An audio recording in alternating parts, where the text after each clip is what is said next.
ఓం నమ శివాయ. అరుణాచలేశ్వరుని భక్తులందరికీ కార్తీక దీప మహోత్సవ శుభాకాంక్షలు.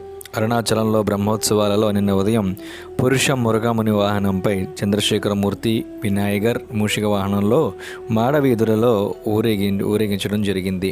ఈరోజు సాయంత్రం అరుణాచల గిరిపై వెలిగించే జ్యోతి వస్త్రానికి కడత్ వస్త్రానికి పూజ చేసి కొండపైకి తరలించడం జరిగింది. నిన్న రాత్రి అరుణాచల మాడవీధులలో శ్రీ సోమాస్కందమూర్తి కైలాసరావణ వాహనంలో, వినాయగర్ మూషిక వాహనంలో, మురుగన్ పురుషముని వాహనంలో, ఉన్నామలై అమ్మన్ కామధేను వాహనంలో, చండికేశ్వరర్ పులి వాహనంలో అరుణాచల మాడవీధుల్లో ఊరేగారు.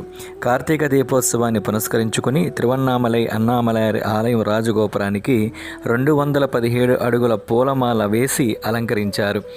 ఈరోజు అరుణాచలం ఆలయం అంతా మహాసుందరంగా పుష్పాలంకరణంతో అలంకరించబడింది.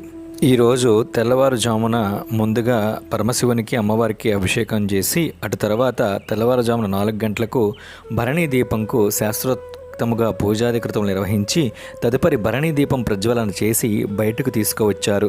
శివుని ముఖం యొక్క 5 గుర్తులుగా 5 భరణీ దీపాలు వెలిగిస్తారు ఆలయం లోపల. తిరువన్నామలై పవిత్రగిరి శిఖరాలపై వెలిగించడానికి నెయ్యి కుండలను, నెయ్యి డబ్బాలను ఊరేగింపుగా అరుణగిరిపైకి తీసుకువెళ్తున్నారు ప్రస్తుతం. ఈరోజు సాయంకాలం 6 గంటలకు అరుణగిరి దివ్య శిఖరంపై మహాదీపం ప్రజ్వలన చేస్తారు. మహాదీప కొప్పరి పాత్రను నిన్న సాయంత్రం కొండపైకి చేర్చి పాత్రను కొండపై నెయ్యి ఒత్తి వేసి వెలిగించడానికి సిద్ధంగా అమర్చారు. మరొక 10 రోజుల పాటు ఆ దీపం కొండపై మనకు దర్శనమిస్తుంది. ఓం శ్రీ అరుణాచలేశ్వరాయ నమః.